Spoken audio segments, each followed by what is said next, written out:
ওই দিন যে ভূখণ্ডটি পূর্ব পাকিস্তান ছিল, সময়ের পরিক্রমায় আজকে এটি বাংলাদেশ। 23 বছর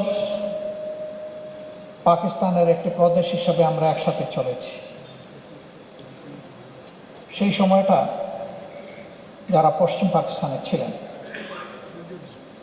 তারা পূর্ব পাকিস্তানের জনগণের সাথে ইনসাফপূর্ণ আচরণ করেননি। এই ডিসপ্যারিটির বিরুদ্ধেই একটা নীরব দ্রোহ ছিল 70-এর নির্বাচন। পরবর্তীতে এই নির্বাচনের হাত ধরে আমাদের মুক্তিযুদ্ধ, অসংখ্য জীবনদান, বিপুল ক্ষয়ক্ষতির মধ্য দিয়ে পুনরায় দ্বিতীয় স্বাধীনতা বাংলাদেশের জন্ম।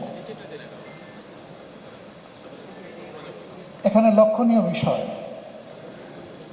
71-এর মুক্তিযুদ্ধে কোনো সিভিলিয়ানের মুখ দিয়ে মুক্তিযুদ্ধের ঘোষণাটা প্রচারিত হয়নি,